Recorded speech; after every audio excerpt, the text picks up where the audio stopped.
You're listening to Let's Talk Fantasy Football, where men of fantasy genius have realized, hey guys, we don't need real football skills to dominate on the fantasy field. Yeah. So slap on your pads and grab your helmet. Shit's about to get real.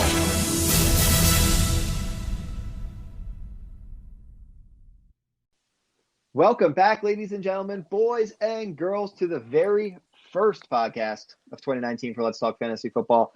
I am your host, Nick Schreck, and joining me today, guys, my own flesh, my own blood, the one, the only Jake Schreck, his very first podcast. So welcome along, guys. Jake, what is going on? Nothing really, man. Just focusing on football and going from there, getting ready for the free agency and draft. Yeah, it's, living the dream, I think, as we like to say here. It's all football all the time, Jake, and it doesn't really get much better than that, quite frankly. No, it does not, definitely. So, we've obviously had a slow start to 2019 here. Let's talk fantasy football, and that's okay. We had the Super Bowl.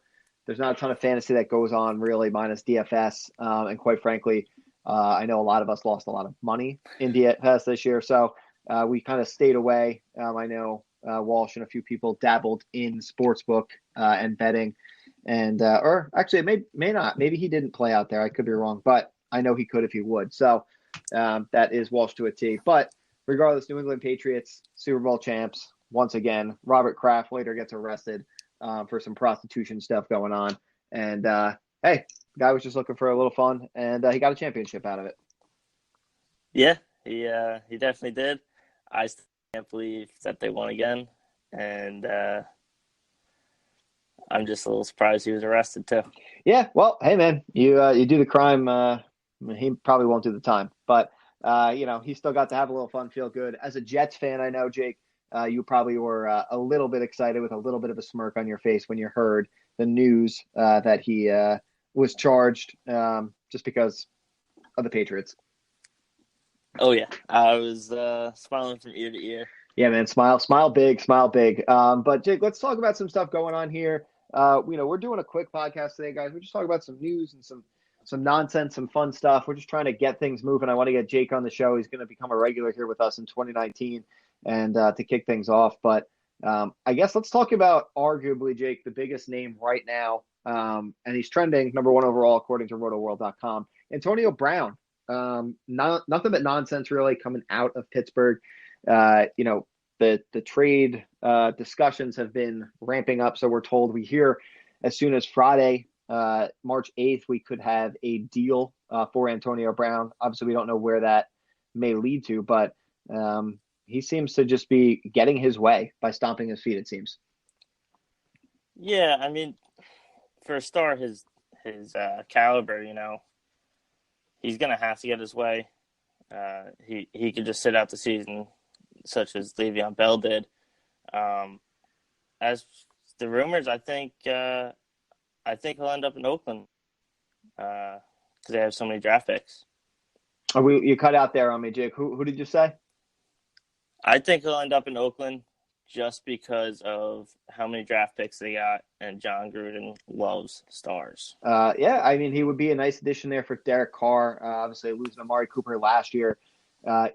Adam Schefter reporting on the March 6th, that would have been yesterday, that 3 mystery teams have jumped in the last 48 hours while your Jets and the Cardinals have backed out. I think that makes sense, but it leaves the Raiders, Redskins, Titans, and 3 mystery teams essentially trying to get Antonio Brown. But it seems like a deal is in the works, and Pittsburgh's going to be happy to be done with Antonio Brown in another 24 hours or so. He's due, which I didn't realize, a $2.5 million roster bonus from the Steelers in 11 days, I guess 10 days now. So I'm sure they're going to want to move him and get that all squared away before then to not make that payment. Oh, yeah. I mean, no team wants to pay someone just to get traded away a day later. I know the Steelers did try to push back that $2.5 million bonus, but he rejected, of course. Yeah. He's being a little bitch. I mean, let's call it what it is. He is. He's being a bitch. You signed a contract, play it out. You're a star. Yeah, I mean, look, we don't make millions of dollars, Jake, and that would be great. But we both know, obviously, he's a football player. He's an elite talent. But I work with a guy at work, Dan, who is a Steelers fan, and he can't wait to be done with this nonsense, with the Le'Veon Bell nonsense, which we'll touch on, shortly. I mean, as of right now, without knowing the three mystery teams, Jake, I agree. I think the Raiders make the most sense. I don't think he becomes a Redskin. Could be wrong. I just don't think he does. And then the Titans, I guess, are possible. I just think the Raiders, like you said, make the most sense for what you're going to pay and everything else for the Steelers. I think there's another mystery team. I think the Green Bay Packers could be in the mix too, just because of they have 2 first-round picks. Aaron Rodgers, he's not going to live forever. He's not going to play forever. Putting him and Devontae Adams on the field together would be crazy. Don just cringed in his suit as he heard that you say Aaron Rodgers would not live forever. He's immortal in Green Bay, Jake. So you're going to upset some people with that comment. But, they definitely they could be an option again. We don't know what those discussions are behind the scenes, but will be interesting to see how it shakes out. Fantasy values are obviously going to swing wildly depending on where he ends up with what team. And then the draft capital for the Steelers, who knows what that's going to turn into for them. And I hate to keep it on the same team, Jake, but let's talk Le'Veon Bell really quickly because he's also number 2 trending. He's a free agent. The Steelers obviously not tagging him. He put a post up on Instagram yesterday calling out essentially the Kansas City Chiefs, which gave me a moment of excitement, kind of like a partial hard on. And then at the same time, I was very just like, this is an absolute no.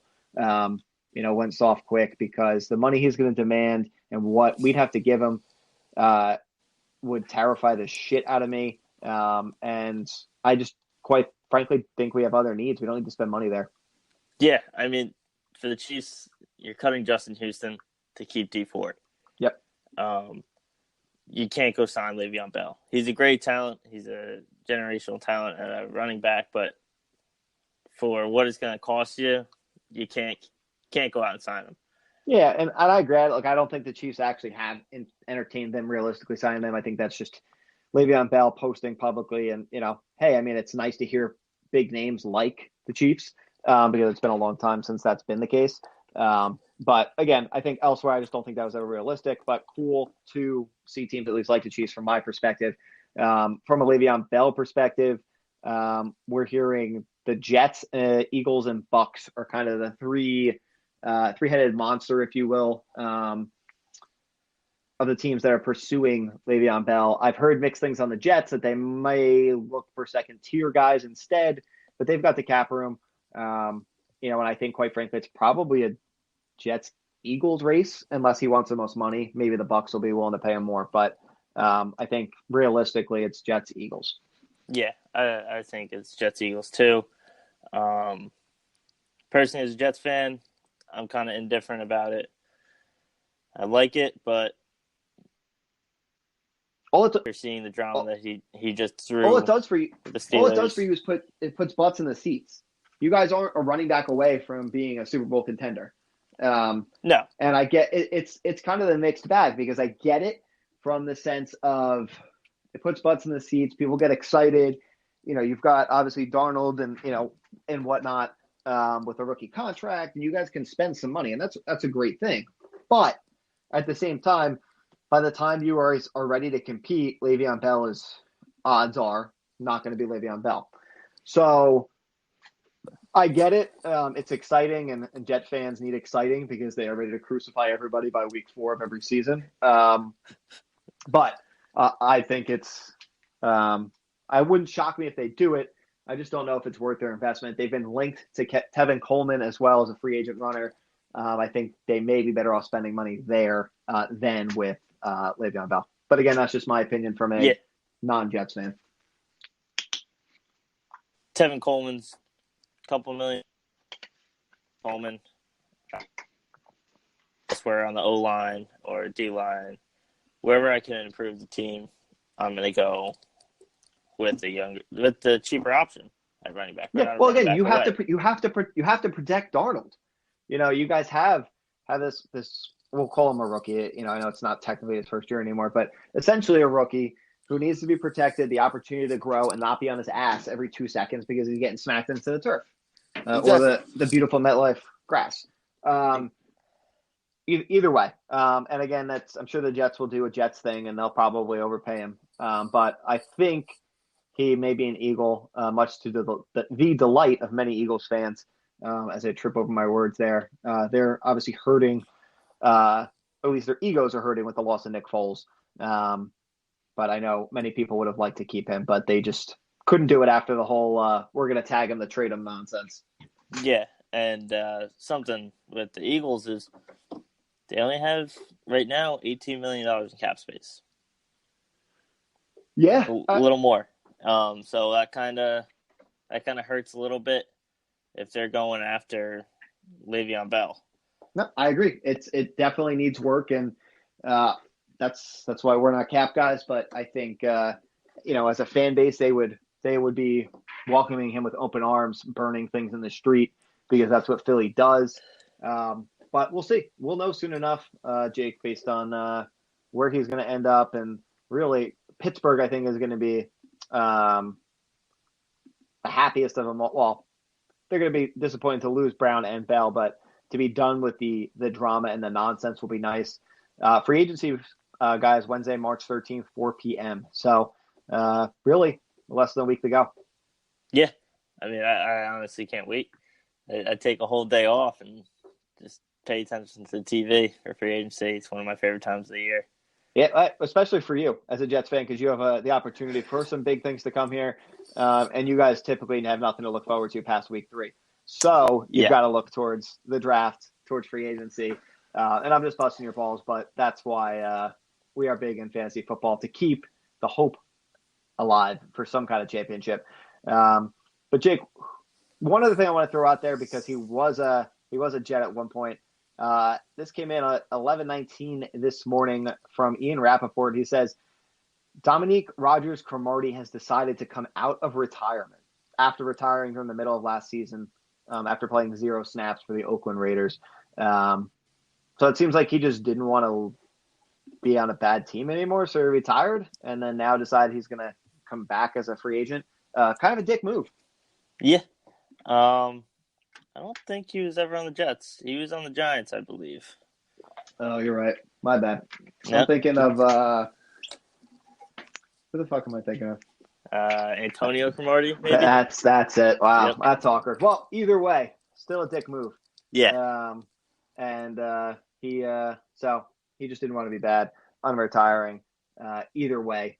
So again, not conversation worthy, but interesting nonetheless. What do you got going on, Jake? What do you want to hit quick before we get ready to wrap up our first podcast of the year?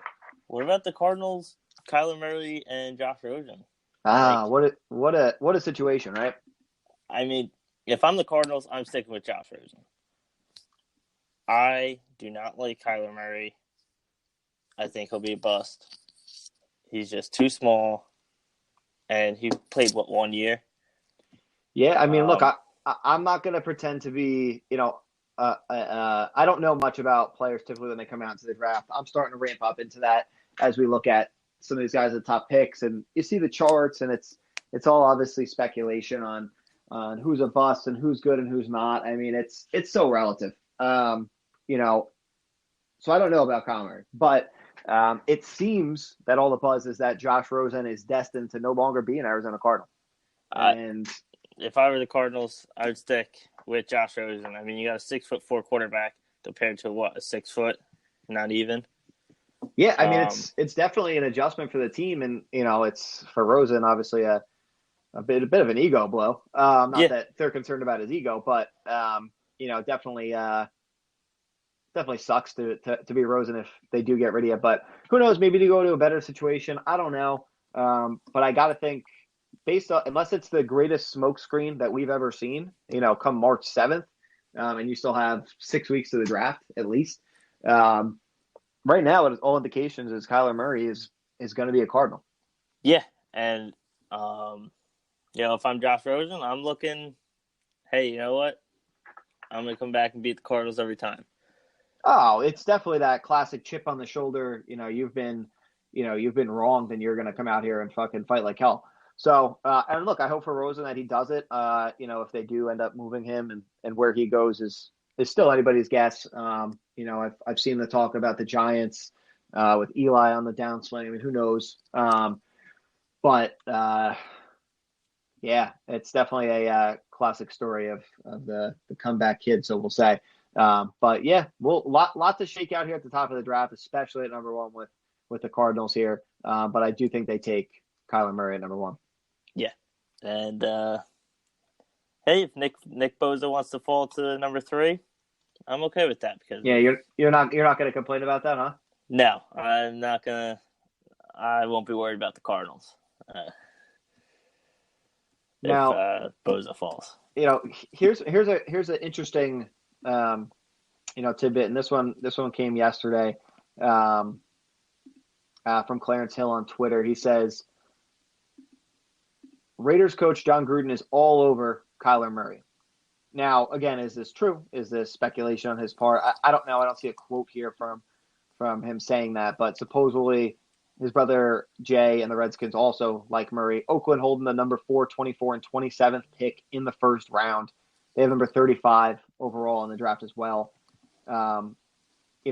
If the Cardinals decide that they really don't want Kyler Murray and are willing to drop to 4 and pick up a bunch of shit on the way, it's also not a bad deal. You talk about keeping Rosen and staying with him, and if it is this smoke screen or they're back and forth and they stay put, Oakland, maybe they come up. They have the ammo to do it. Yeah, and if they do that, expect Derek Carr to be on the trade block and get picked up right away.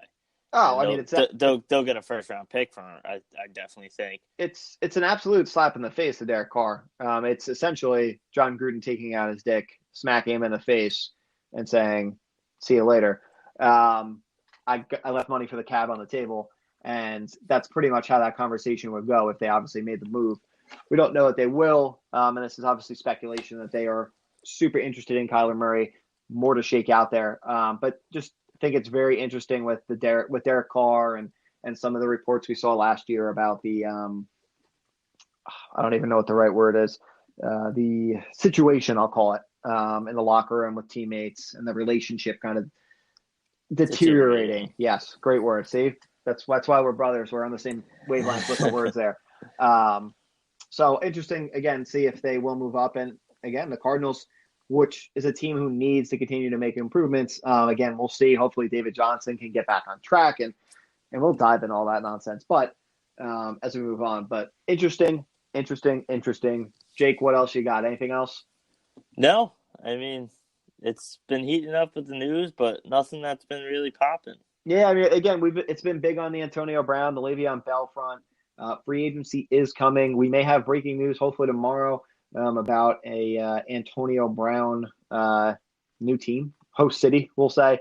And lots of free agents still to hit the wire, lots of moves. And guys, we've obviously been throwing stuff on Instagram, Twitter, etc. But wherever you're listening, we're there. Find us on Spotify, Amazon Alexa, Google Home, you name it, we are there. But again, guys, welcome Jake to the podcast for me. Let's share and post. And it's great to be back, Jake. It's great to have you on the show. And it's great. It's great to be here. Looking forward to a big 2019. We're almost there. And I have a feeling we're going to have a lot of quick, short podcasts like this, football in 15 minutes, essentially, and keep it short and sweet because people got shit to do. And as we get closer to post-draft and fantasy season, Jake, we'll dive into the actual 45-minute, hour-long podcasts where we're talking substance, stats, value, and, of course, the DON's gut. But I'm ready, man.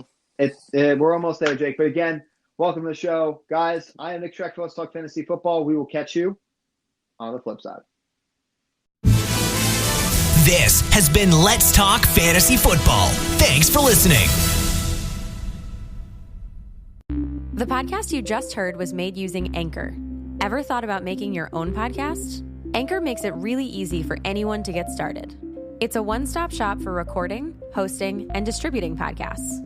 Best of all, it's 100% free.